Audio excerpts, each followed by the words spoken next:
And welcome back to my new blog. তো চলো আজকে তোমাদেরকে সরাসরি নিয়ে যাব আমাদের আসামের গুয়াহাটি শহরে থাকা নীলাচল পাহাড়ের উপরে যে কামাখ্যা দেবীর মন্দির আছে সেখানে। তো দেখো, বলেছিলাম তোমাদেরকে কতটা লোক হয় দেখাবো, তাই তো আজকে ক্যামেরাবন্দি করে নিয়ে আসলাম। আমি চলে গেছিলাম কালকে কামাখ্যা মন্দিরে দর্শন করতে। তো দেখো কতটা লোক হয়েছে, নিজের চোখে দেখো, মানে এতটা ভিড় হয়েছে, লাখে লাখে লোক।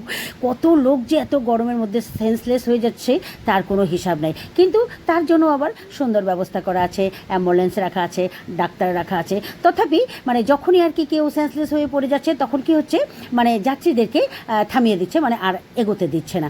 এর জন্য অনেকটাই দেরি হয়ে গেছিলো।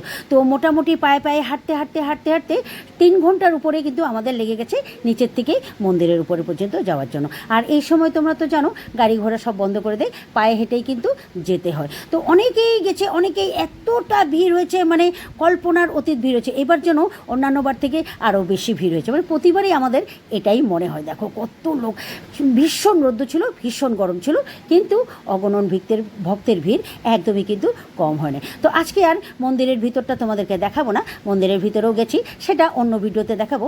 আজকে তোমরা শুধু রাস্তার ভিডিও, মানে আমরা যে যাচ্ছি উপরে সেটার ভিডিও দেখো। মানে কেউ যদি পড়ে যায় না, সত্যি পায়ের পাড়াতে চ্যাপ্টা হয়ে যাবে। কিন্তু সুন্দর ব্যবস্থা আছে, কেউই পড়ছে না, সুন্দরভাবেই কিন্তু সবাই এগিয়ে যাচ্ছে। তো দেখো আমরা মোটামুটি 3টা নাগাদ রওনা হয়েছিলাম, বিকাল 3টা।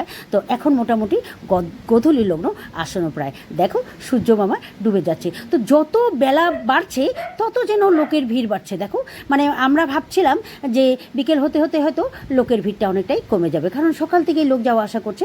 কিন্তু না, যত বেলা বাড়ছে তত যেন লোকের ভিড়। দেখো শুধু মাথা দেখা যাচ্ছে, এত গরম, সবাই পাখা নিয়ে আসছে, দেখো হাওয়া করছে। আমাকে তো আমি দেখতেই পাচ্ছি না, আমি নিজেকে দেখতেই পাচ্ছি না। তো পৌঁছতে কিন্তু মোটামুটি সন্ধ্যা 7টা, 7:30টার মতো বেজে গেছে। দেখো এখনও কিন্তু অনেকটাই পথ বাকি।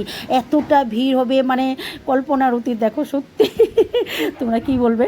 তো তথাপিও ভালো লাগে। তো আমি এই বছর নিয়ে 2 বছর আসলাম, এতদিন আর আসি নাই। তো 2 বছর যখন আসলাম, দেখি আর কত বছর আসতে পারবো। যত বছর আমি আসতে পারবো, আমার হাত পা ভালো থাকবে, মায়ের আশীর্বাদ নিতে প্রতি বছরই আসবো।